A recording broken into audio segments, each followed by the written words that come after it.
We're rolling. We're rolling. It's rolling, Cody? It's rolling. All right, in that case... Oh. Shake it. I'm shaking it.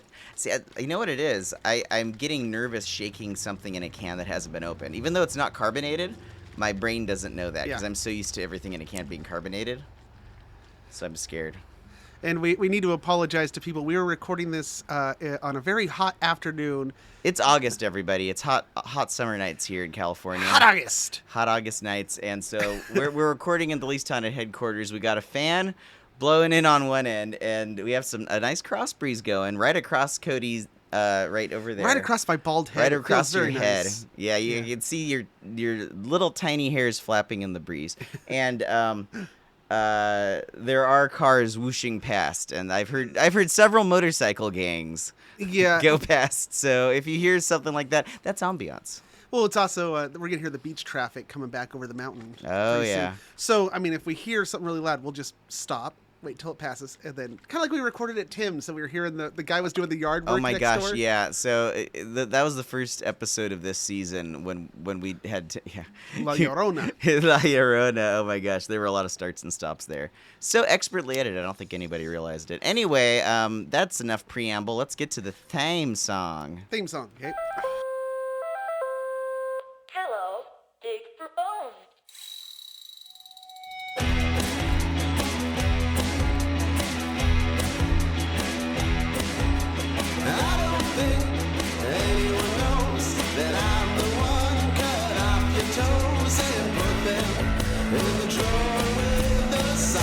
Hello and welcome to the Least Haunted Podcast, a place where science, skepticism, humor, and anthropology meet to discuss all things spooky, haunting, supernatural, and sometimes just the plain ridiculous. I'm your host, Cody Franks, and joining me as almost always is the fully fascinated, fondly forgetful frontiersman at the factually fragmented forefront of fathomless foolish frights and fancies. Garth. Hi, Cody. So I've been shaking this can the whole time. Here we go. Oh yeah, that was a snap. All right. Garth's moniker. That was a nice moniker, by the way. That came from Allison. Thanks, Allison.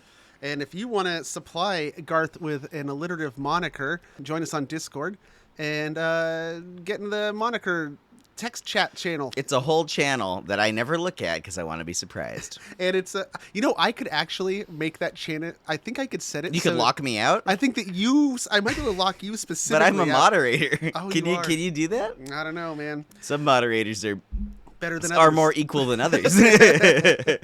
But yeah, the monikers have become a community effort at this point. I love it. It's great. Yeah, one of the wonderful many traditions of this. The new one you started last time was anytime we mentioned California.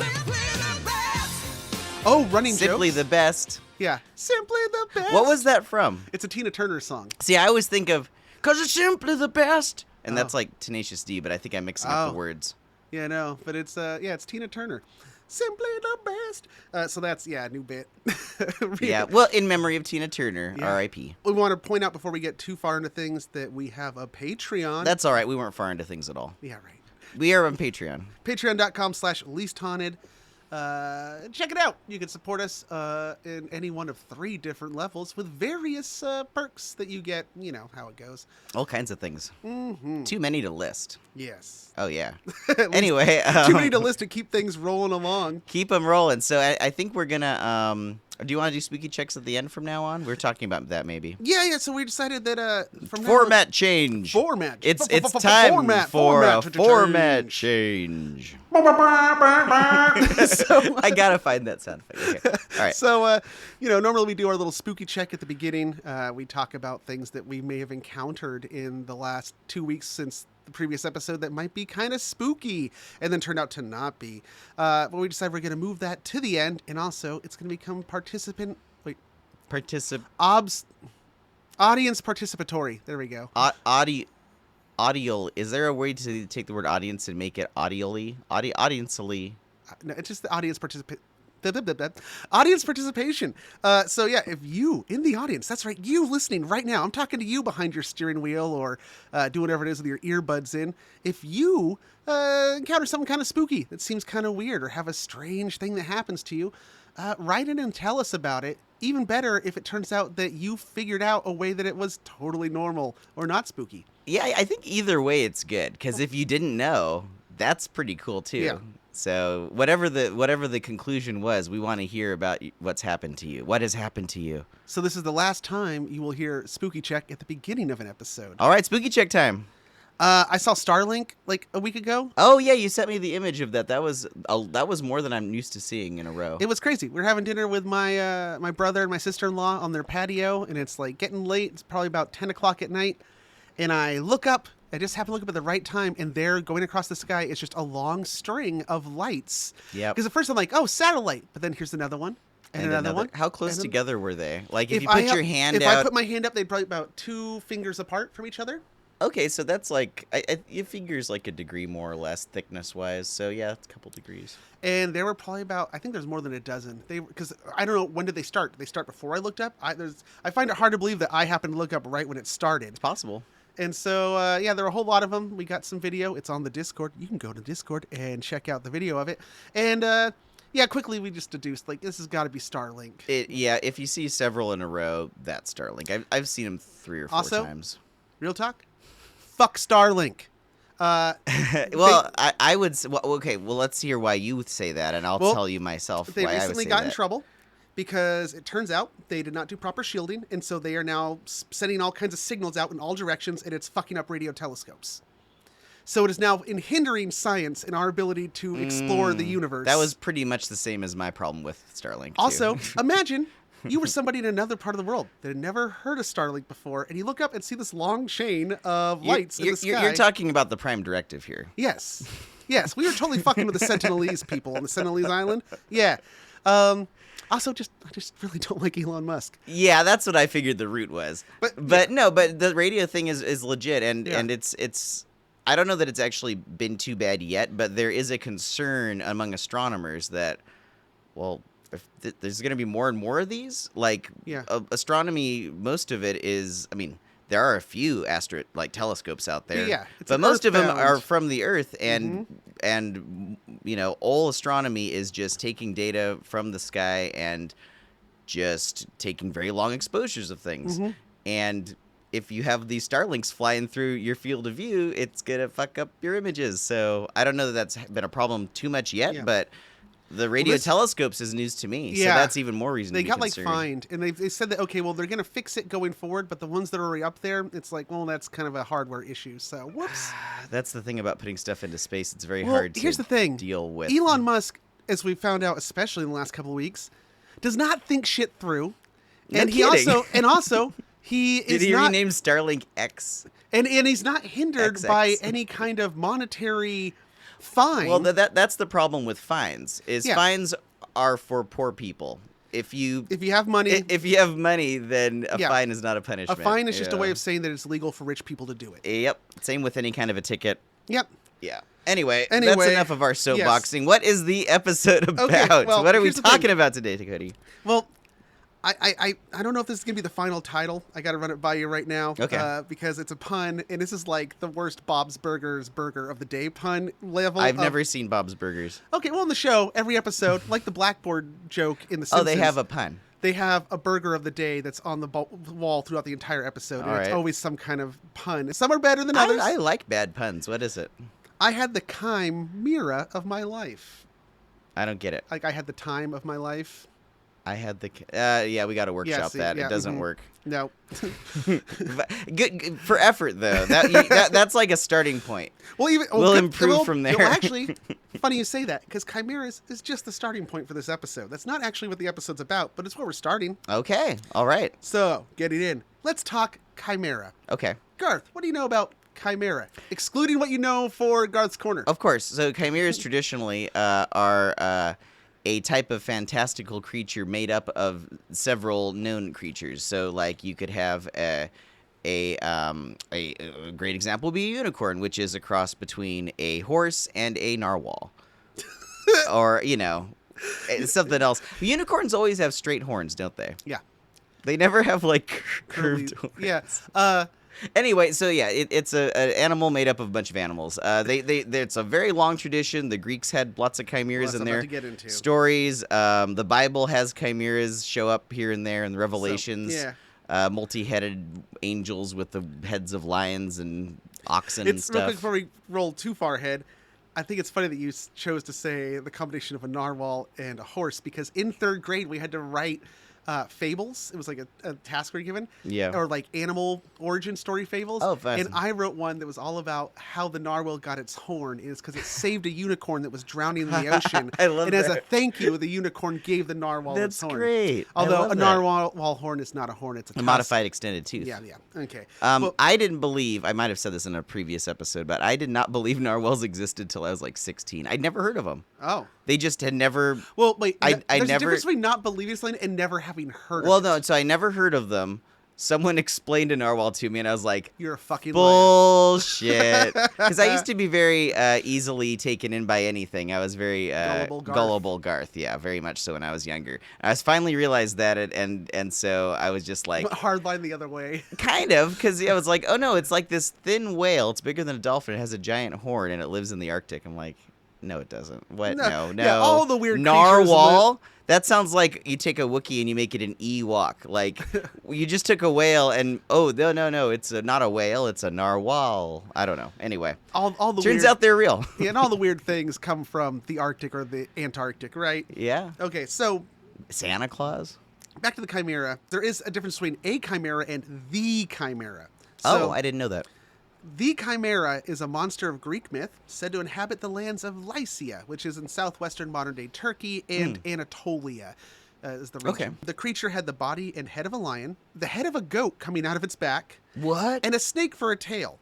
Whoa. In some depictions, the tail is like just a snake's tail. In others, it's a full-on snake with a head that is the tail. So it's a three-headed beast. The goat just coming right out of the back is the weird part to me. As described by Homer in the Iliad, she was of divine stock, not of men, in the forepart a lion, in the hinder a serpent, and in the midst a goat, breathing forth in terrible wise the might of blazing fire. That sounds more to me like it just had a pot belly of a goat, not the head of a goat. Well, in the midsection, it's a goat. Well, here's another description. Okay. Well, this is from a few other sources. They claim it's a three-headed creature with the lion in front, a fire-breathing goat in the middle, and a serpent in the rear. That's right. This goat spits mad fire, yo. But just straight up. Straight up. It's not very dangerous unless it's on its side. The goat can tilt its head, so it's like a sideways thing. When you see pictures of it, it's more like the neck and head of a goat. It advances on you sideways like a crab so that the fire is going toward you. Skulls. The name itself actually means she-goat, but it's more of a lion than goat, if you ask me. Yeah. Chimera was the offspring of Typhon, who was a primordial serpent-like giant, and himself the son of Gaia, the earth, and Tartarus, who was a primordial force and the living embodiment of the underworld itself. Makes you wonder how Greek god genetics works. Oh, it's fucked up. Yeah. Because Typhon apparently, he's the son of Gaia and Tartarus, but here's the thing. Tartarus, Gaia's brother, son. So, well, this is an Adam and Eve situation where there's not a lot to go around to choose from. Typhon then hooked up with his possible sister, Echidna, who is a monstrous woman who's half snake. So she herself is kind of what we would call a chimera. Yeah. She's half snake, although some depictions say she's like a woman half on top with a snake tail. Others say it's that same thing, but like the chimera, at the end of her tail is a snake head. Or, better yet, her legs are both snake tails with a vagina in the middle. Well, that's... Yeah, okay. I'll just leave it at that. It's like the mermaid with two tails or one kind of a situation, yeah. So, Echidna, which is what the animal Echidna is named after, although I don't know why, because she isn't a spiky little hedgehog creature. So Echidna and Typhon, they bear forth a bunch of monstrous children whom you've heard of, including Cerberus. Cerberus, is that the dog of the underworld with the three heads? Yeah. Little known fact, Cerberus has a brother, Orthrus, who's a two-headed dog. Oh, poor Orthrus. Poor Cerberus, Orthrus, is there like a Zethyrus, which is just a dog? A one-headed dog. It's funny you say poor Orthrus because, Orthrus is killed by Hercules. It's one of the tasks of Hercules. I don't remember that one. Yeah, he kills the dog. It guards the cows. It's a cattle dog that guards the cows of this other monstrous giant. Lots of giants with cattle. Like the Yeah. Cyclops Yeah. had sheep Yeah. in the Odyssey. Also in this little sibling group is the Hydra. So you got 3-headed dog, 2-headed Yeah. dog, 9-headed serpent. The Sphinx from the Oedipus story. Also one of There the was a siblings. Sphinx in Oedipus? I never actually read Oedipus. Oh. Yeah, I know. It's where we get the riddle of the Sphinx from. It's not the Egyptian Sphinx. It's the riddle of the Sphinx. Oh, It's the okay. Sphinx in the story of Oedipus, and Oedipus kills the Sphinx. I don't actually. defeats it. You know what? I never read that, so you should tell. Should tell me the riddle sometime, Oh. and I'll see if I can figure it out. Okay. Okay. But not right now. No, not right now. We're on Okay. a roll. And then of course there's Chimera. Chimera was killed by Bellerophon, who's a hero, and he was riding on the back of Pegasus. Oh yeah, Pegasus also being the flying horse. who came out of the blood of Medusa. Oh really? Medusa's head was cut off, the blood hit the ground, and out came Pegasus, Wow, that's which makes Pegasus technically like part snake. Also, is Pegasus a child of Medusa?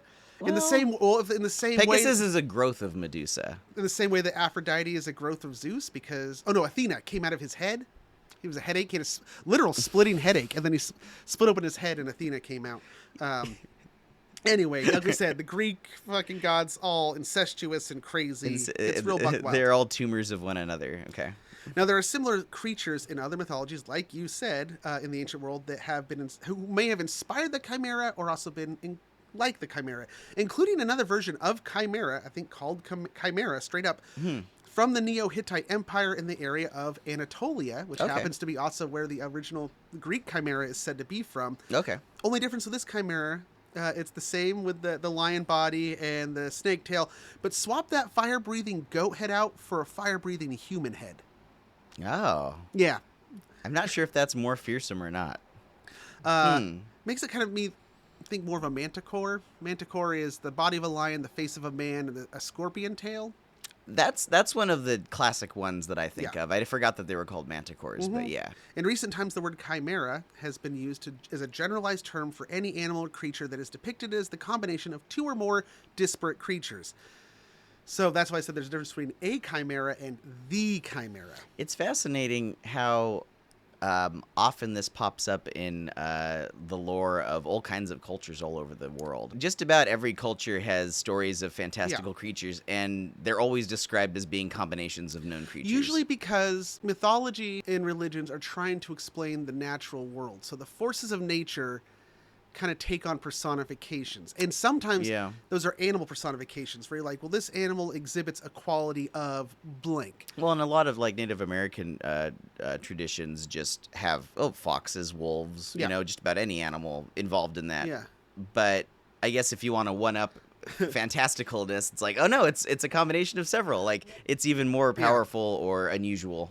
Well, remember also like haunted dolls. We talked about the oldest possible doll coming from the Ice Age and being carved out of mammoth ivory. Oh yeah, and it's a humanoid figure with a lion's head. I forgot about that. So we got our chimeras. You know, I mentioned the manticore, Pegasus counts, Medusa, mermaids, the Egyptian gods. But this is not to be confused with anthropomorphication, Right. in which animals take on human qualities. So furries, not technically a chimera. Oh, interesting. Unless they are hybrid furries, in which case you're like... They're chimera furries. Yeah. Yeah. And don't get me started on protogens. They make me uncomfortable. What are protogens? There's no time, Garth. Okay. Moving on. All right. I try to think of other examples of what about like the animals in Arthur? That cartoon. Those are anthropomorphic animals. Okay. That's more furry. Got it. The question is weird though because like they all seem to be these like now we're gonna go side tangent. In the show Arthur, Yeah. we don't see many animals that have different species for parents. Oh. It's weird. It's a weird society in which everybody is like with like, but there are exceptions. I guess later in the show, because the show ran for like 26 years. Amazing. There were depictions of mixed families where they were stepchildren. Okay, but it's understood that animals can't mix. I don't know. Well, it was similar in BoJack Horseman. All animals are anthropomorphic, but if they they would interbreed, but whatever the result was, the baby would just be some animal. Yeah, you wouldn't get a dominant. combination. Mm-hmm. Yeah. Now, we've also spoken in the past about sort of chimera-like animals. Many times, yeah. The furred trout being one. Oh, yeah, the furry trout. Which is episode 76, Crushing It, Hot-Headed. Right. Which also is when we learned all about the creatures of the lumberwoods. The creatures of the lumberwoods. Fearsome creatures of the lumberwoods. Yeah, we listed off some ridiculous creatures. That was a fun one. Yeah. I have not heard that since we published it. I'll have to go back to that one. So now everything we've been talking about Chimera thus far was only preamble, like I said, to the real topic. Okay. And it only took us like 20 minutes to I'm get pretty in. proud of us. It usually takes 40 minutes to get to the topic, so we're doing great. We're doing great. Jackalopes. Bum, bum, bum. Garth, what do you know about jackalopes? Oh, I remember. I think my Aunt Trudy sent me a postcard of a jackalope when I was a kid. And I was like, oh, cool. And I think I believed it. And I was like 7. Because you were still gullible Garth. Yeah, but I was informed pretty quickly. Like, yeah, no, that's a joke. They're not like actual. It's kind of like snipe hunting. But it almost, especially to a kid, it almost seems feasible. Yeah. Because it's like, oh, that's a special kind of bunny. Like, you can imagine a bunny with like, you know, little horns. So why not they get bigger and bigger? Now, not to be too much of a spoiler, there might be a little bit of truth to this viral creature. What? Mm-hmm. Okay. I really hope that's true. I would love to have a jackalope. The jackalope is a cross between a jackrabbit, which would be the black-tailed jackrabbit, Lepus californicus, a.k.a. the American hare, which we have to say a hare and a rabbit, different. Are the hares bigger? Hares are bigger. So they're both in the genus Leporidae. But hares are larger, have longer ears, and are just built a little different. Think of a pony next to a mule. It's like they're both equines. They have this similar shape. Yeah, they're both equines, but one is, or even like a wild ass compared to a domestic horse. It's like one of these is different. Now, hares also are dark meat. Rabbits are white meat. Okay. As an all the time vegetarian, I've heard that distinction, but I do. Is that visual or is that a flavor thing? It is actually a composition of the meat. It actually has to do with, you'll find more game meats are darker meats. What is human? We're like a pig. We're white meat. Oh, okay. So the thing is, dark meat is usually, you'll find it in non-domesticated animals, because what makes that meat quote unquote dark is it's more oxygenated in life, and those are usually muscles that are used more for certain things. So we've domesticated ourselves, you're saying, because we are white meat. Maybe. But the point is, hares, rabbits, different.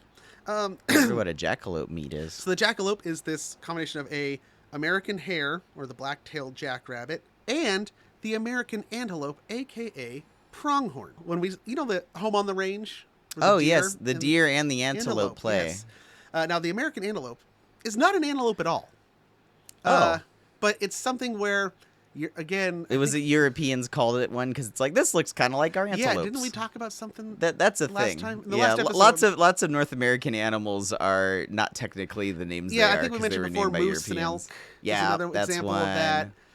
Reindeer are not deer.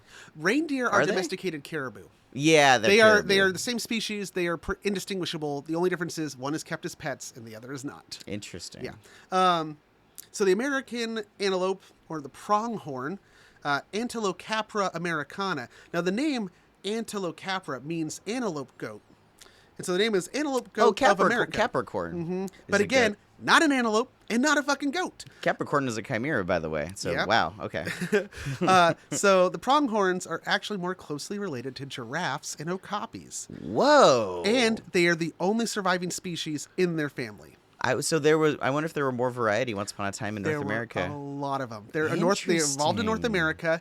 They're related to giraffes, so I'm trying to imagine there that were lineage. Dozens of varieties of Antilocapra in the Americas, and now it's just down to one. They are even-toed, or 2 toes on each hoof, I guess, which puts them in a separate family. Is that the same as cloven-hooved? Yeah. Okay. But they don't have the dew claws that most other animals have. Like pigs have 4, dew claws. Really, Yeah. Anyway, so their family began in North America close to 5 million years ago. And like I said, there used to be a lot more of them. Now it's just the one. They're all alone. They are currently the second fastest land animal on Earth and the fastest animal in the Western Hemisphere. Is a cheetah the fastest? Probably. It is. And it's funny you bring that up, because you know why the pronghorn is so goddamn fast? Because it was running away from cheetahs? It Once upon a time? It evolved to run away from North American cheetahs. North American cheetahs? Yes. Wow. How fast are the pronghorns? Well, they just when they're trotting around, just minding their own business, they can trot for a long time and maintain the speed of 25 miles per hour or 40 kilometers per hour. But if they're being chased, 43 miles per hour or 70 kilometers per hour. That's amazing. Now, because they're the second fastest, the only thing that could catch them is a cheetah, and it don't fucking live here anymore. Yeah, so they are... There is no predator... unbeatable. Other than a car. Yeah. That can run them down. I saw them when I lived in Central Oregon. They're amazing. As, like, you can see... I saw kind of herds of them a couple mornings, and it is something to see. A bunch of them at once. They do move in herds. No, yeah, I remember first time I saw them as a kid driving across, I think, Wyoming, and seeing them, and then my parents said, "Oh, antelopes," and I didn't know that at that point. I know pronghorn and antelope are the same thing, but then I was like, "Oh, they're where the deer and the antelope play, home on the range." They are mostly restricted to the Great Basin and up into the grasslands of Canada. These are animals designed to be in grasslands and plains, not really into mountains. Which is why you saw them in Bend, because that's eastern Oregon. You're getting into the desert plains. Well, yeah, Bend is a change in geography. It's basically the Cascade Range slopes down into the high desert at Bend. So, like, anywhere to the east of Bend is just desert, all onto Idaho and beyond, and everywhere west is up into these beautiful mountains, snow-topped mountains. When I was just on vacation a couple weeks ago, my place up in the Sierras, it's in this giant valley which is on the eastern side of the Sierras, and at the far eastern end of that valley, there's a narrow, short in elevation pass that once you go over that, you are in the Great Basin. Wow. And so you actually get pronghorn that come into the valley, but they're only in the eastern part of the valley. Huh. So you see them when you drive out that way. You'll see them. I'll be up there tomorrow. I'll let you know if I see any. I'm heading north tomorrow. If you get any and you take pictures, send them, because this episode's going to come out in 2 weeks. I will, absolutely. Now, as the name implies, pronghorns, they got two little prongs on their horns. Now the question is, are they horns or are they antlers? I do not know what the difference is. The difference is that antlers... Do normally fall off? Shed. Yeah, antlers normally shed, and with the exception of caribou and reindeer, are usually only found in the males. And except for also pronghorns, as we're going to find out. Now, there's the kind that get furry and then the fur sheds off, but That's then there's also velvet. the kind that fall off completely and grow again. Does that happen so ever? it's a process. So the antlers grow, and when they first grow, they'll have velvet on them. Right. They then shed the velvet in a bloody mess. And then you have the the hardened antlers, which are then used for mating displays and battles for mates. If those were ever it's a sexual thing. If those were ever to they get horny. If those were ever to break up, they wouldn't grow back though. They do. They do. Okay. Antlers drop every year. Oh, okay. Whereas a horn, but horns don't. Yeah, That's a horn okay. has a core that's usually bone, and then it is covered in a chitinous sheath, basically the same material that makes up your fingernails. That's pretty soft. Well, my fingernails are very thin, so maybe they're less soft. I think fingernails are like a 2 on the Mohs scale of hardness. That's a thing. Look it up. No time. So why did you say it, What's Cody? the hardest thing on the scale of hardness? Diamond, 10. Oh, okay. Pronghorns are actually horns, but they're the only example of horns that drop off like antlers. Wow, and that's because they are a unique species. Their subsets are all gone. So, okay. Both the male and the female have them, but the females are really small. Oh, okay. Yeah. So you might not even see them. They're like hidden between the ears. Actually, their pronghorns are right above the orbits of their eyes. Oh, okay. So they stick out of the temples sideways. Yeah, and also, pronghorn, largest eye out of any North American mammal. You took their eyeball. It's the biggest. Wow. They can see really fucking far. They can see a predator from 5 kilometers away. Oh. Because it's a plane. So it means, like, by the time a predator even knows it's there, it's already seen it and has already run off at fucking 40 miles an hour. It's gone. Yeah. So, I wonder if they've slowed down since their natural predator, the North American cheetah. It seems like nobody told them that their natural predator is just gone. However, natural selection has not quite bothered to change anything. The young and the sickly do get picked off by coyotes and cougars. That is a thing that happened. Also, if you catch them unawares, so ambush predators probably can get them. I was just thinking, yeah. I mean, they wouldn't see you if you're coming out from behind a rock, no matter how close you are. So. So anyway, the question is, so the jackalope's horns come off then, right? I don't know. So anyway, so the jackalope, combination of jackrabbit and the pronghorn. Although, as we're gonna find out, they're almost always depicted with deer antlers and not pronghorns. Yeah, the postcard that I got was deer antlers. Yeah. So why are you calling it a jackalope if it doesn't have the lope? Yeah, it should be a jackaleer or no. Jack deer. Yeah, jack deer. Not quite as fun. So there have actually been various tales reaching all over the globe and into the past of rabbits with horns or antlers. Really? More on that later. Really? We'll get back to that. The jackalope has become a symbol of the American West. It is the subject of tall tales, greeting cards, and postcards. Yep. Stuffed animals, Oscar-nominated animated shorts. Pixar did one. Really? It's called Boundin'. Sports teams, company logos, mascots, and most famously, taxidermy. Oh, yeah. Like that furred trout. It is said that jackalopes are particularly... I could do this as the prospector with no name. We haven't seen the prospector. Did we name him? Somebody came up with one. I think New Jared pitched one on Discord. I We'll apologize, New up. Jared. I forgot. I'm going to have to go way back into there to get it. But... it is said that the jackalope is particularly aggressive, and it is advised that folks moving about in their territory should wear stovepipes on their legs to avoid being gored. New meaning to stovepipe pants. Jackalope milk is supposedly very delicious. However, as you can probably assume, it's really hard to get. Jackalopes are sometimes said to mimic the human voice. And cowboys around the campfire of the Old West had said that they had heard jackalopes mimicking them from the darkness around their campfires. Have you seen Annihilation? Yes. Scare Bear from Annihilation. I was thinking, if they're mimicking the guys in Blazing Saddles, they're just making Fart raspberries. noises? Yeah. But most of all, this is moot because prior to the 1930s, big surprise, the jackalope wasn't even a thing. Well, not really. Okay. According to the New York Times, the jackalope can be traced to a specific person or persons and to a specific hunting trip in 1932. Wow. Douglas Herrick, coincidentally of Douglas, Wyoming, which is kind of, if I lived in the town of Cody, Wyoming, which I'm named after, it'd be kind of like the same thing. In 1930, the town of Garthsburg, California. In 1932, Douglas and his brother were hunting jackrabbits. When they returned home from the hunt, Douglas tossed his day's catch on the table for processing. There also happened to be a pair of antlers on the table. One of the jackrabbits came to rest in such a way that the horns appeared to be coming out of its head. He looked at it, thought it was amusing, and eureka! I'm just imagining that in like the Weird Al movie where he's just like, my balloon, oh my God. Exactly, the light bulb, the light dawns. Yeah. I just thought of something amazing. Now, the Herrick brothers had taken mail order courses on taxidermy as teenagers. Mail order. Yeah, I mean, this is 1932. Okay, so you mail order like a book. Yeah, it's like a instructional thing. Correspondence course. Yeah, is what they're called. Like the least haunted paranormal university. Yeah. So they decided to make good on all the money they probably spent on that correspondence course. They're like, hey, let's taxidermy us a jackalope. They kind of come up with the idea right then, a jackalope. So they make one, and the first one they create, they sell for $10 to Roy Ball, proprietor of the Labonte Hotel in Douglas. Okay.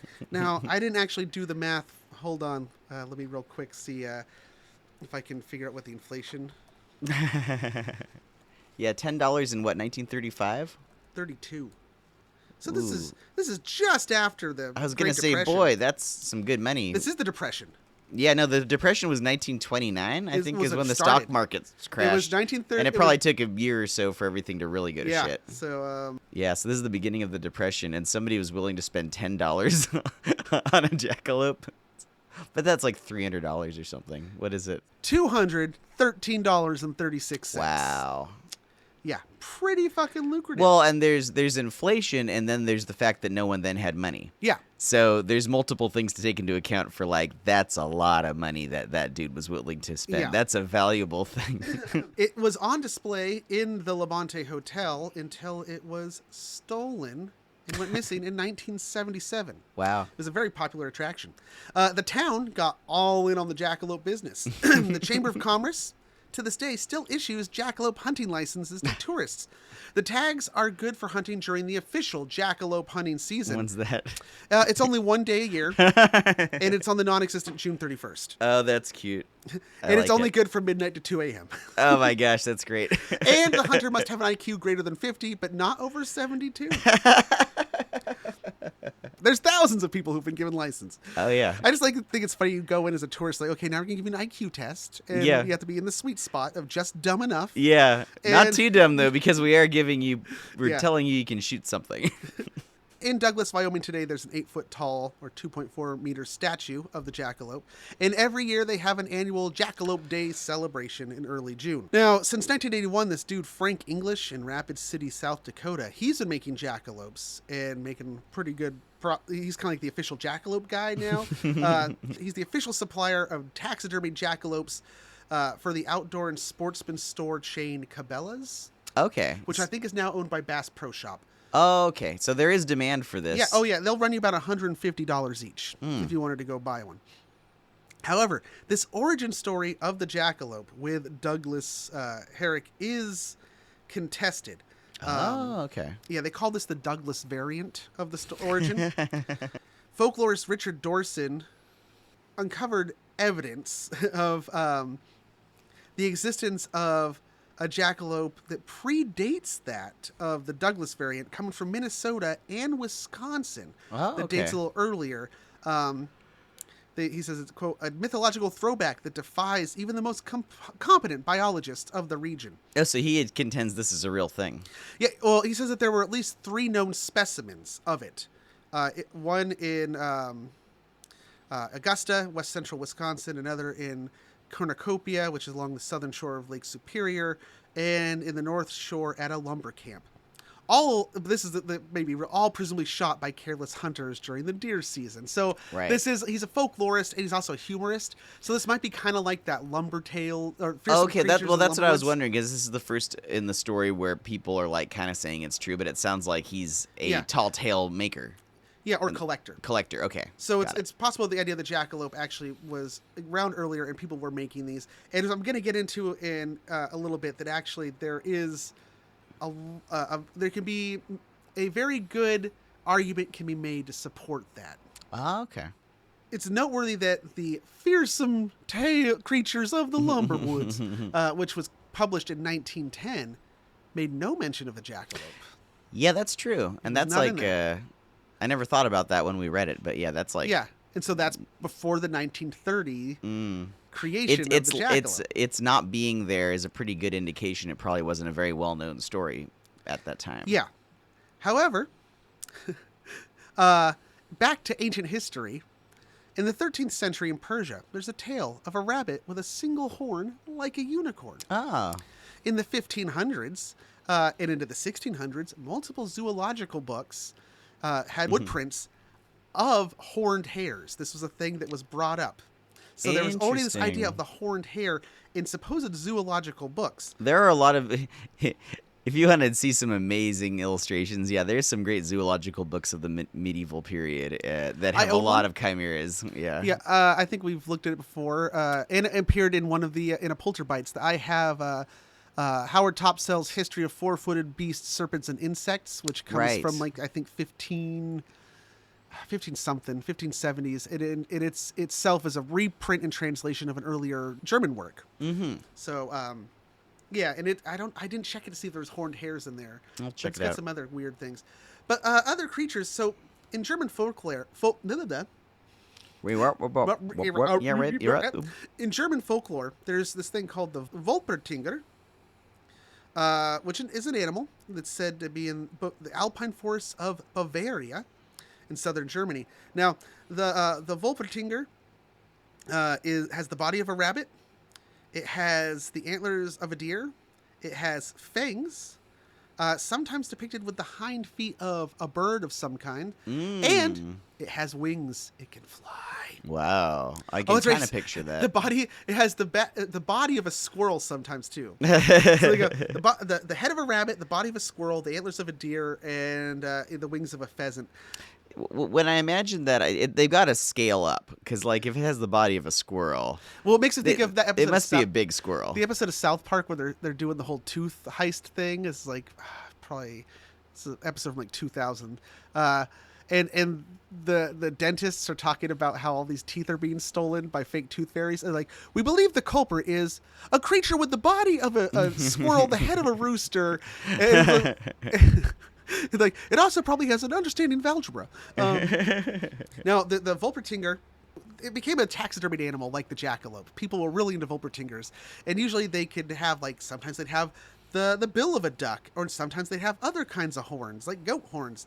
So it kind of is like this German jackalope equivalent. Yeah, that really sounds like it. If people were making them and selling them and enjoying combinations. It lived in the woods and would eat herbs and roots, although it could sometimes eat insects. It had these fangs, and if it were to bite you, or any of its saliva got on you, wherever it bit you or the saliva hit, you would grow patches of thick fur. Whoa. So you could kind of become like a were-rabbit. Yeah, if you got bit enough. It also could spray an awful smell like a skunk. And if the smell got on you, there was nothing you could do to wash it off. You just have to wait for it to fade after 7 years. The bog of eternal, 7-year stench. Yeah. The 7-year itch? The 7-year stench. Now, the Volpertinger is also closely related to the Rasselbach. Rasselbach. Now, the Rasselbach is actually much more likely a predecessor to the jackalope, because taxidermied versions of it were a staple of hunting lodges. It was like, people like, hey, let's, you go to a hunting lodge and, there's the thing, there's the stuffed Volpertinger. This is the stuffed Rasselbach. Rasselbach, which was the head and body of a rabbit and the antlers of a roe deer. So it is a rabbit with antlers. Wow. Just straight up. And this was hundreds of years ago in Bavaria or in southern Germany. 1800s, I think. Oh, okay. A couple hundred. It's funny, the thing about these hunting lodges and stuff, there's I don't know what it's called, but I've seen many examples of it, where they take the ass of a deer and taxidermy it and make that and give it I've seen that. Yeah, it's really fucking weird. And tasteless, yeah. But, hunters... I'm sure it has a taste. It tastes like ass. Yeah. Deer ass. There's a few other depictions of rabbits, supposedly, with antlers. And as we're gonna find out, there is actually a scientific explanation for this. Whoa. But first... dig for bones.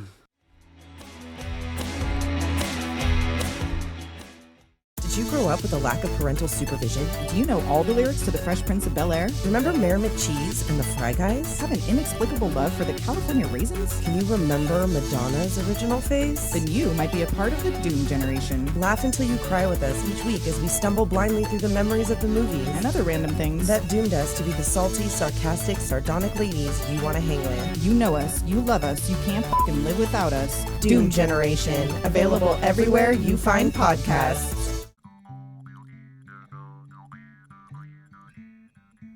Do you like beer? Of course you do. Do you like good food? You better believe it. Then we have the show for you. It's the Hoppy Trails Podcast. I'm Nick. I'm Travis. And on each episode of Hoppy Trails, we invite you to come along on our journey to explore craft beverages and the foods that accompany them. Check out Hoppy Trails on hoppytrailspod.com or listen wherever you find your podcasts. Connect with us on Instagram at hoppytrailspod. Or reach out to hoppytrailspod@gmail.com. We would love to hear from you. Come travel the Hoppy Trails with us, and remember to always say yes to the hoppy ending. Cheers!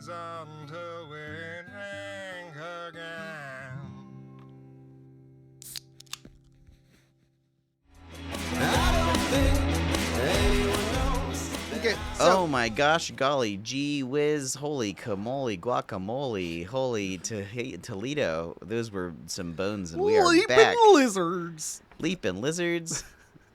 Okay, so When we last left off, I teased you with the idea that there might be some kind of scientific basis for this. Yeah, I'm very curious Now, about remember how also this that works. anthropology is a science. So I remember that. Yes. Yeah.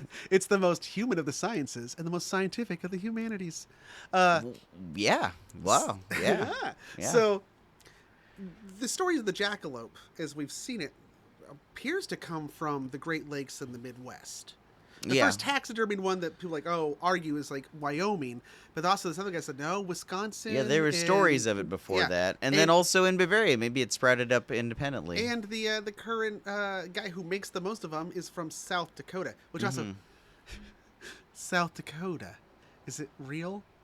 I don't know if it really exists, even though I've been there. You might have been in just North Dakota. How would you know? That's a fun little Easter egg for the trailer to the show. Remember South Dakota? That's right. I was trying to remember where we made that joke. That joke's been made before, and before me. But we just talked about two examples of things that are very jackalope-like that come from Germany. You know what part of the U.S. has a huge population of German and Scandinavian and Northern European immigrants? Oh, the Midwest. The Midwest and the Great Lakes and the Dakotas. Yeah. So it's very likely that this idea emigrated with people to this part of the U.S. That would make sense. And It disseminated by Garrison Keelers all over the place. It's just a bunch of, it's like their local joke thing that people talk about. And so it might have been that Douglas Herrick thought he had created this, but it might be that he saw it and was like, oh yeah, like there's already this seed in the back of his mind. Yeah, it could be. But he made up the name Jackalope, though. Yeah, we know that much. It seems to be. Yeah. Or at least, sold the first one. But he monetized now the pivoting Jackalope. away from the human of the sciences to actual hard science. Okay. Also, in the 1930s is when this happens. It's like all the jackalope stuff is swirling around the 1930s. In the 1930s, there's a couple hunters in Iowa, and they shoot a rabbit, and this rabbit looks a little weird. And so they send it to Richard E. Shop. Richard Edwin Shop is he was an American virologist who studied viral things at the Rockefeller Institute. Uh-huh. In 1931, he identified influenza in pigs, which was a big deal. And he developed a technique for detecting and looking at viruses that is called the Shop's technique. Now, he gets sent this weird fucking rabbit. And what's so weird about this rabbit is that it has horn-like protrusions all over its head. All over? It's a rabbit with horns. Oh, describe these horns, Cody. They're kind of odd-shaped. They stick off at weird angles, and they very much are like they're horns, dude. How long are they? They get different sizes. Sometimes they curl up on themselves. Sometimes they're straight. How long can they be? I'm trying to picture this in my head. Would you like to see a picture? Yes. You might need to come around. Okay, I'll come around. Just because I'm afraid if I move the thing, it'll unplug. Well, this is coming out of a different part of the rabbit. So if we actually mixed this in stereo and I was on Cody's side, you'd hear my voice switch because I'm on Cody's mic now. Oh gosh, poor bunny. So this bunny's got horns coming out of its mouth. And there's one over here too. Oh gosh, it looks like it looks like. Did you ever read John the Homicidal Maniac? Yeah. So it looks like that guy that was gonna become a vampire, and then in the end the vampire fangs just kept growing and became huge tusks and he couldn't walk anymore. It looks like that. Poor bunny. He's got this giant thing sticking out of his mouth that's like the size of his head, and then there's another one coming out of the side of his mouth. Oh gosh. So is that like bone growth gone awry? We're going to get into it right now. And you'll find many other images of... So... Well, that one, it wasn't really coming out of the top of the head so much as the mouth and just all over the skull. So, he, being a virologist, is like, this might be something viral. And in 1933, he actually was able to separate a virus off of these horny things. It turns out they're warts. Oh, what? They are tumor-like warts. But they're are they hard? They get hard because warts can get... This is something that can happen. They can develop a they're keratinous... huge. It's called a keratinous carcinoma. Well, It's a That's just ironic because it's a bunny. It's keratin. yeah, but keratin is also okay. So keratin, and I think earlier I said chitin. That's a mistake. Chitin is chitin is actually the shells of crabs. So my fingers are keratin. Keratin. Okay. So is your hair. Oh. So a rhino horn is like hardened hair follicles and stuff. Yeah. Oh wow. Anyway, so these are keratinous carcinomas. A carcinoma is like a tumor. Right. And so he actually found the virus, and I think he was actually successful in giving it to other rabbits. Oh God.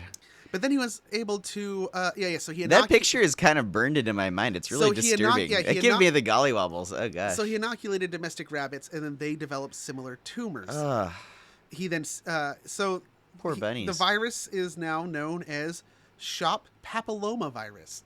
Huh. Now, papillomaviruses are a whole family of viruses that cause warts. Have you ever had a wart? I have not. No. So you do not have the human papillomavirus. Oh, so it's a genetic thing that predisposes people to getting warts?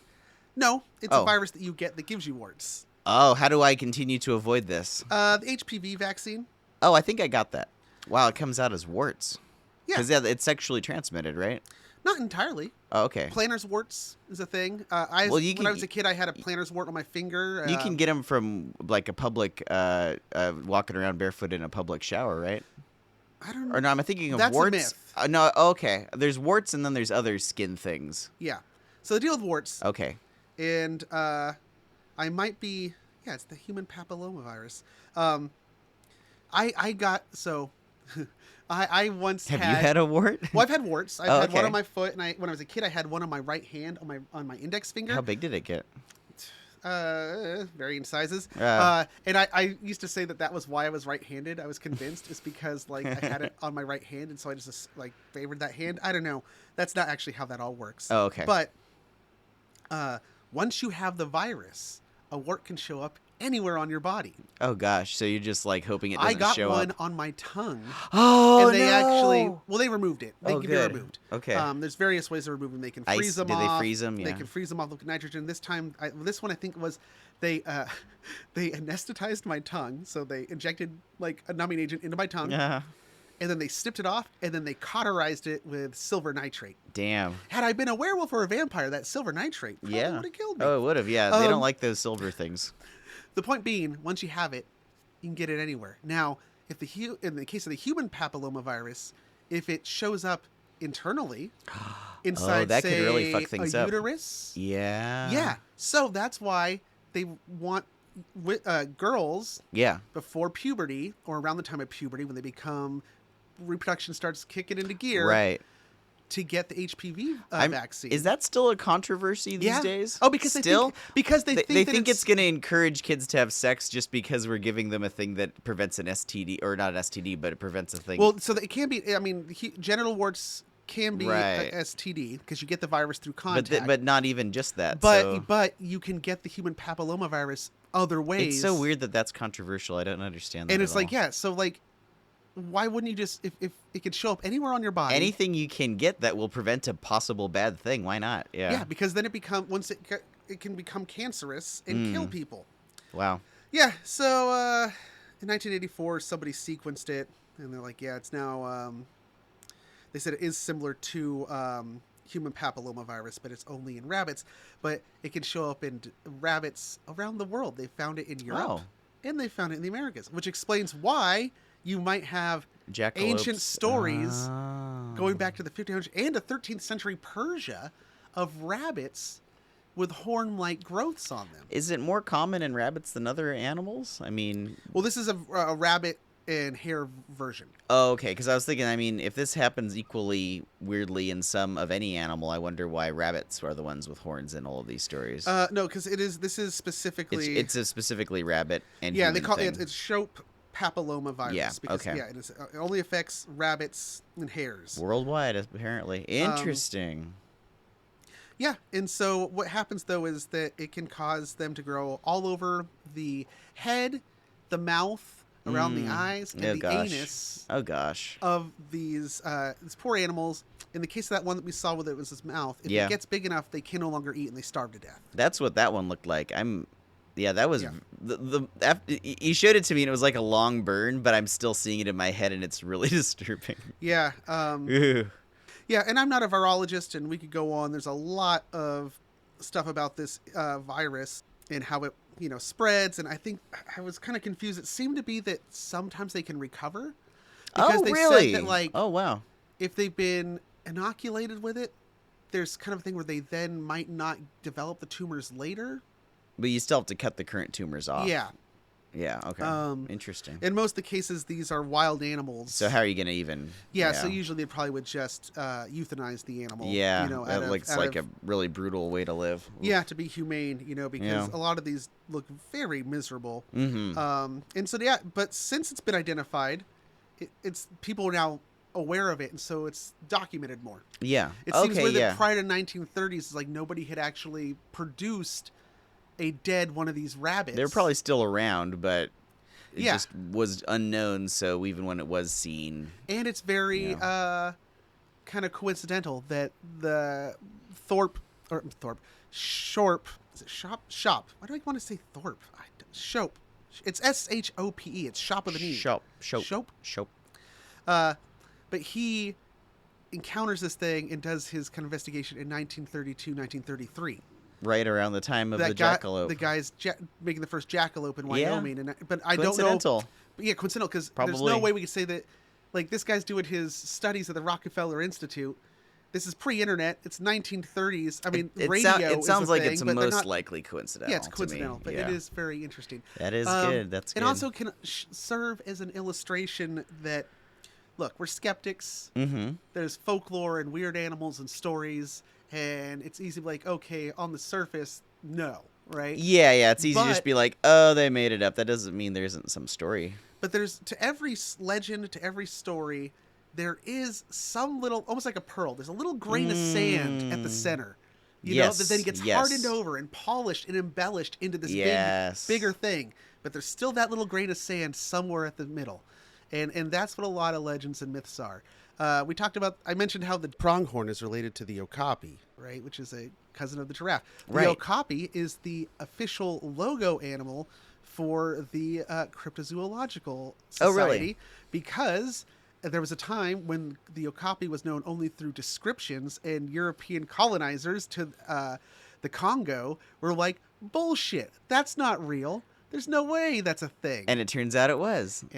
So this is like the platypus. This is looks like it really was real. So of course the Cryptid Society would be like, here's an example of a time. Yeah. And I've seen people who are trying to kind of like reinvent cryptozoology, or just kind of make it seem like, no, we don't really believe in like the magical aspects of these animals, but we're trying to find, maybe there is a real animal that caused this story.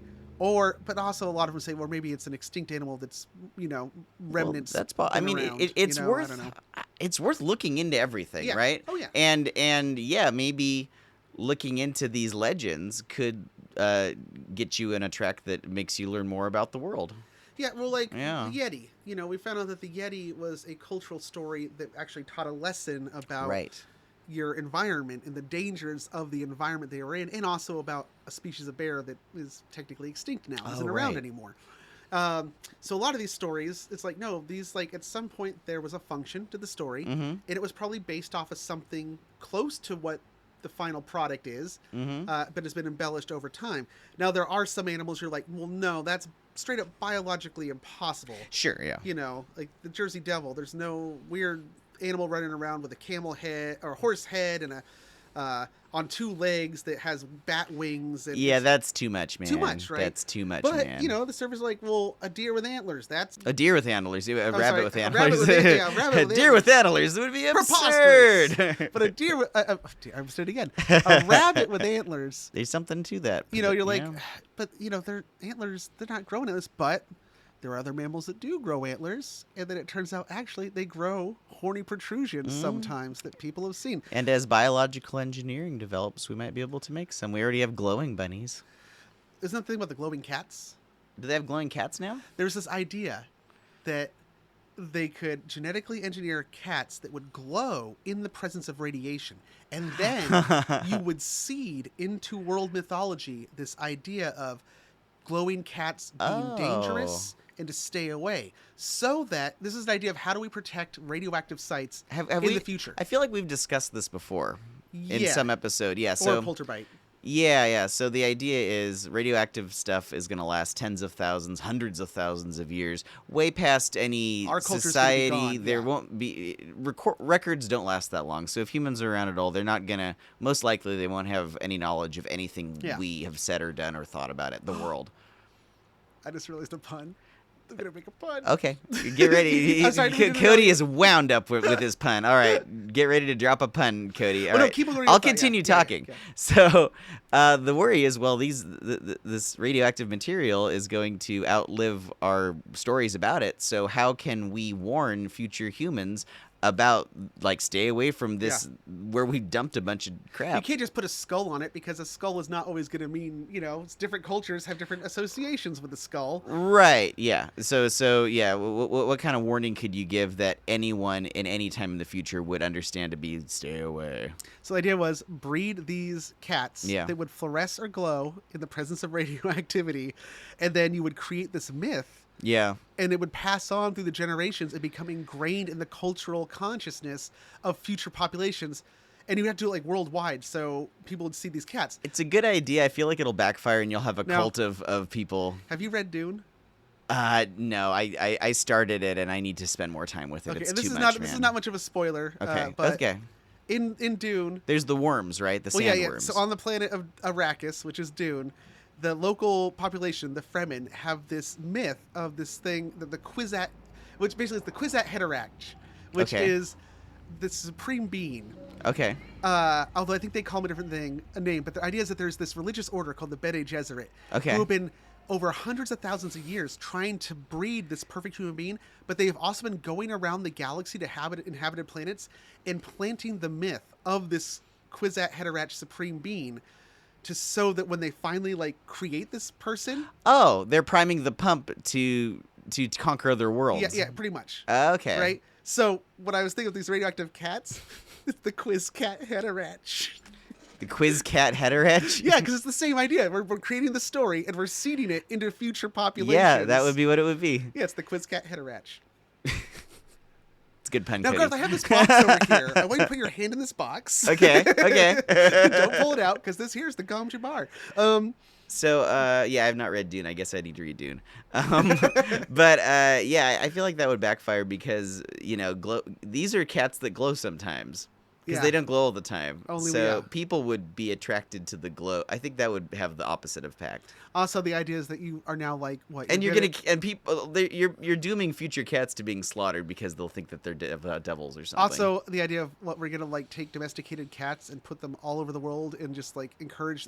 It's like cats are already a fucking menace, They are.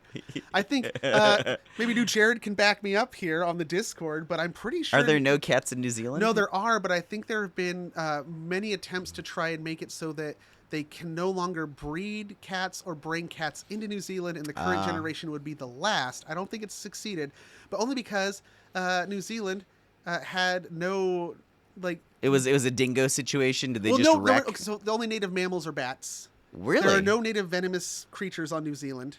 Wow. Very different from Australia. It's Yeah. That's crazy. It's it's Australia's pacifistic, younger sibling. Right. But when you introduce them, and so all these birds and the birds, I can't say animals, birds, because that's all there were. Yeah. A lot of them were ground dwelling, like the kiwi.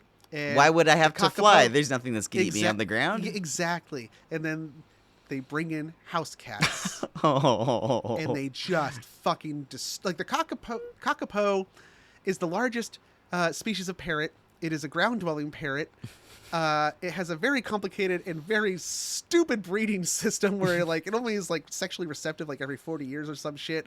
And it's the Vulcan of it advertises its presence with a really low humming noise that gets drowned out by all city sounds, and they're wiped out by cats. And so they had to the only way they've survived is they moved them to an island that they went and killed all the cats and eradicated cats and rats because rats also will eat the eggs. So this island off the coast, island of the ground dwelling kakapo. Yeah, and I think just now there was a news story that happened in the last 2 days. For the first time in like 40 years, there is now a kakapo on mainland New Zealand. They're coming back. They're coming back. But yeah, house cats. I know you love cats. Oh, I do, but I understand that they are invasive murder machines. They are little creatures of prey. They are apex predators of their domains. They keep eating cute little critters. And now we're getting really far out. Okay. So, why don't we do a Garth's Corner? Yeah, let's get it to Garth's Corner. I'm done with my Jackalope All right. shit. So for my Garth's Corner, I haven't actually written it yet, but I'm going to, and it's going to be a mishmash of two songs. I'm a big fan of mashups. I do it all the time. There's so much fun if you can do it well. If you're a musician and you recognize that certain songs have the same time signature, you go like, oh, how would that sound? Especially if it's in the same key. You don't I like have to do mix up anything. the Mamas and the Papas with Led Zeppelin all the time and go, all the leaves are brown and the skies are gray. I love it.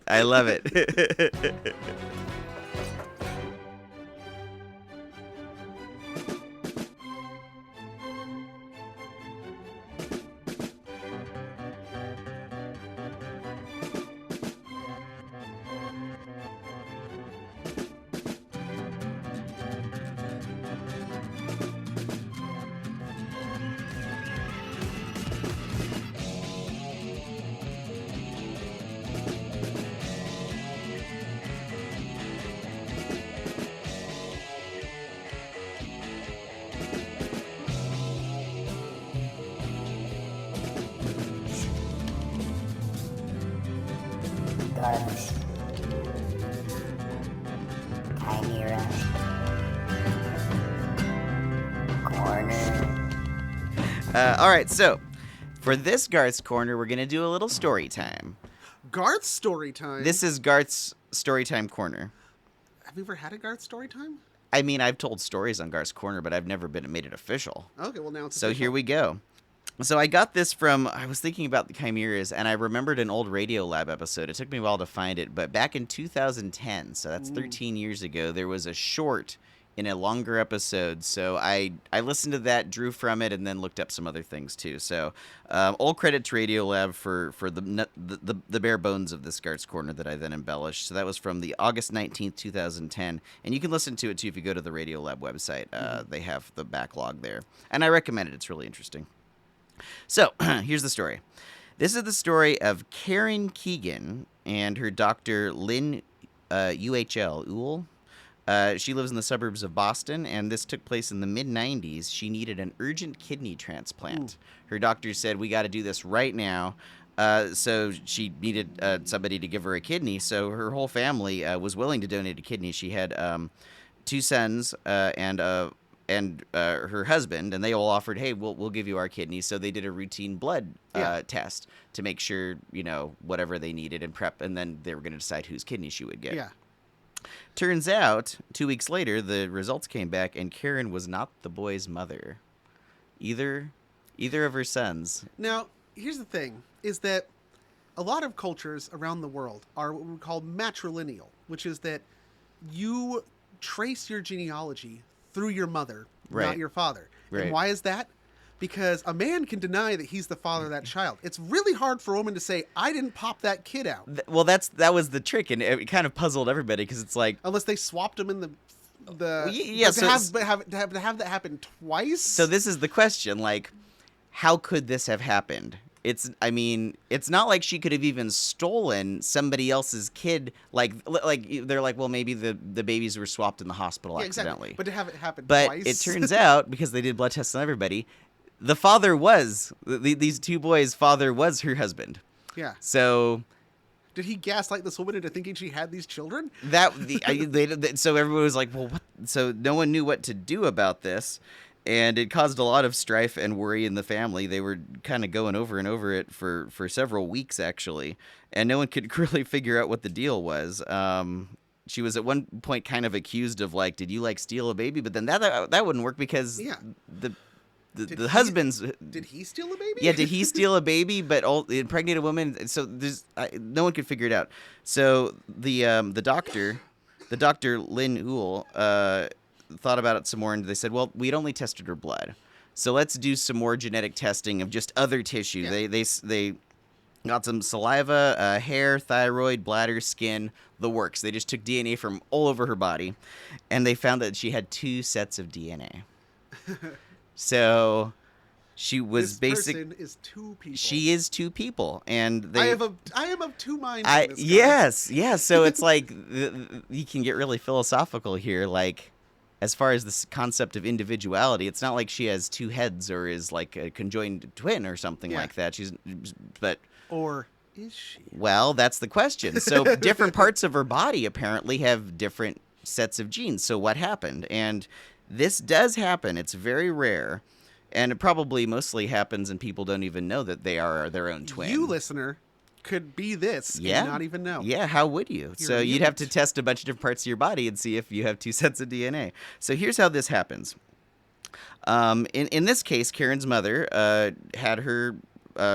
she was pregnant with Karen in 1976, and she had 2 twin girls developing in their own separate placentas in just the first few days after the zygote, they're not even fetuses yet. Yeah, no, not really. I don't know when. Embryo. Yeah, so you have an embryo, sperm goes into the embryo, and then it's a fertilized embryo. Yeah, or goes into the egg. Anyway, egg cell. Yeah. So look, we came from a U.S. education. Yeah, hold on. It's I'm mixing up terms here. And if you're in Florida, you're never gonna know this. Yeah, basically, So when a baby gets spermed, when the when the sperm goes into We're the now on watch lists. Oh God, when the sperm a baby. What am I trying to say? When the sperm goes into the egg fertilized egg splits into 2, splits into 4. Yes. This one split way into 2 and kind of and the 2 started splitting separately like identical twins. Okay. That's how identical twin happens. Yeah, so it started off within the first 2 days,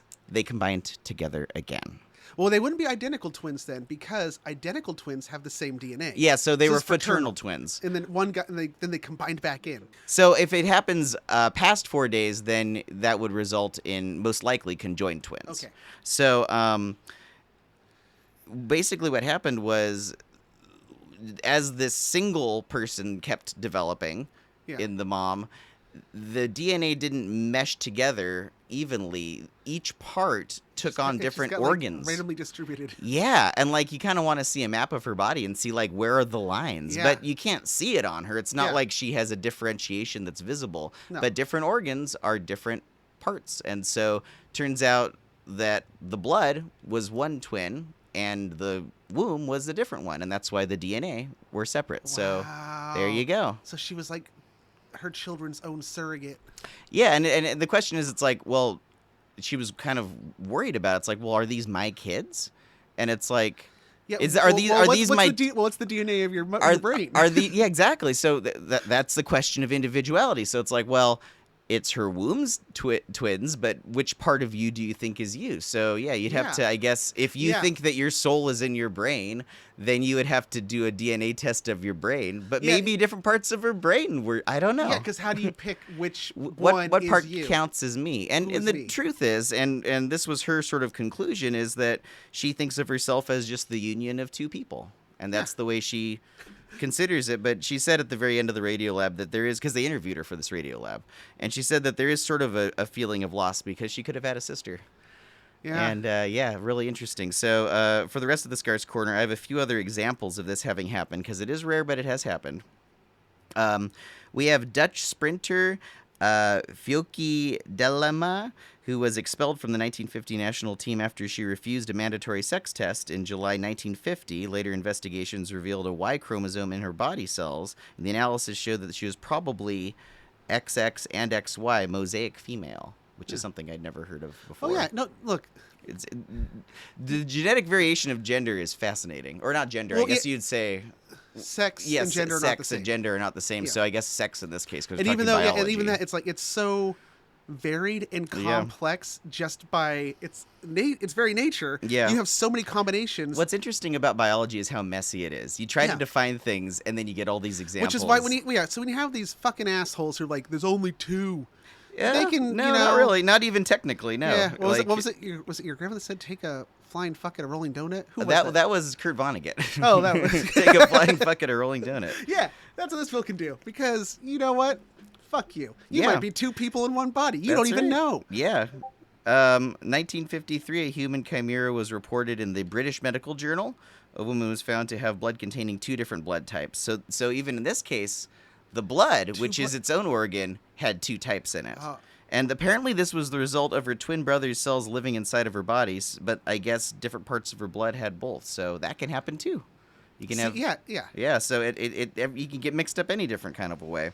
In 2002, Linda Fairchild was denied public assistance in Washington State when her DNA was shown to not be that of her children, and a lawyer that was for the prosecution heard of Karen Keegan in New England and suggested that possibly that might explain it. Yeah, they were trying to take her kids away from her. They were, and it was a big deal. Like she stole these children. Yeah, that was what they were claiming. Yeah, and so a woman was being charged and tried with a crime. And she was later exonerated to find, no, she is the mother. Could you imagine how you would feel like you were going insane if you'd be like, no, those aren't your kids. Like, no, I was there when they came out of me. Yeah, and everyone's telling you, no, you're wrong. They talk about being gaslit by everything. That's some real straight up fucking Kafka shit. Yeah. Legitimately Kafka. Fucking crazy. The last little bit here, singer Taylor Moole, I've never heard of this person, had a large birthmark on her torso, and that was actually caused by chimerism. So I guess that was one example of... It wasn't a quado? No, I guess not. That's what I thought of too, but I guess there can be physical manifestations of this, even though in Karen's case and most others there weren't. So there you go. Wow. Interesting things that can happen in biology, and that was Garth's Corner.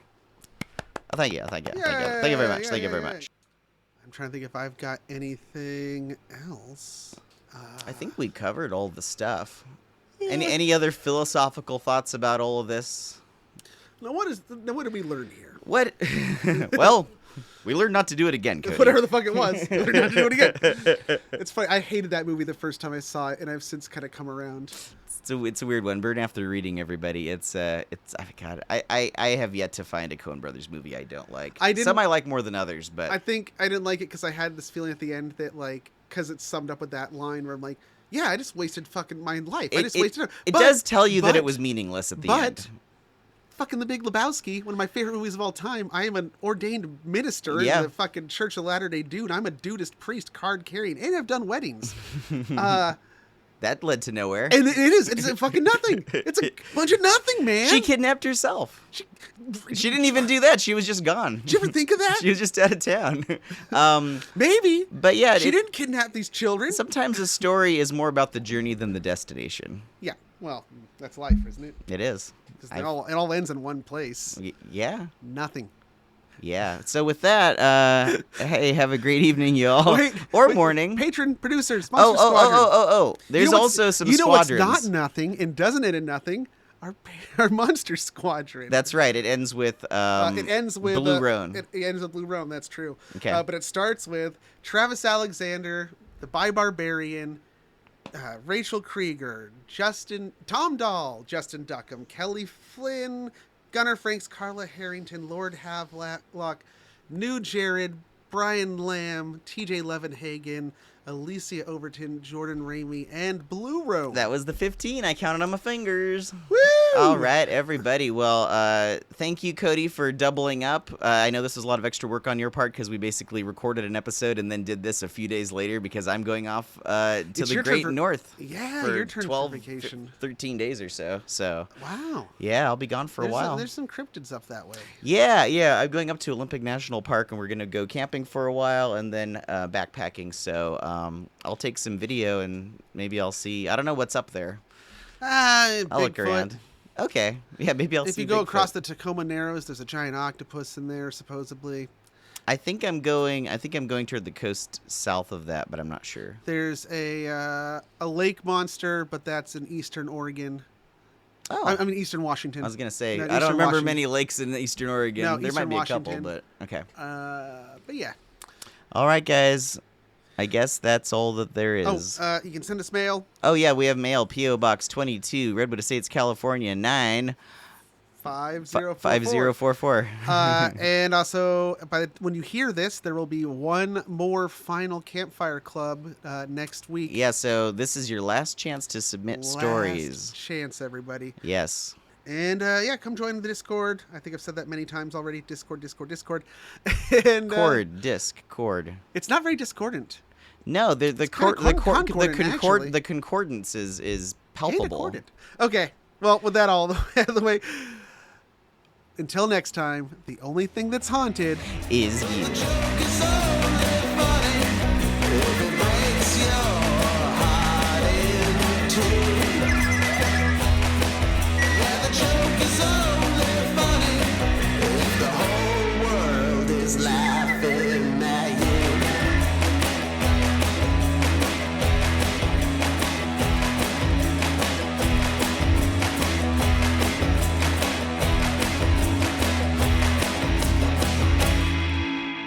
Say goodbye.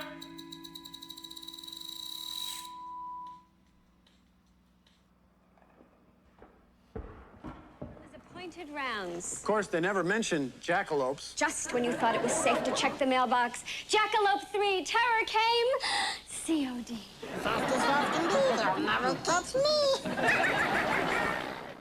The Least Haunted podcast is recorded before a dead studio audience and is a presentation of Sequoia Productions, LLC.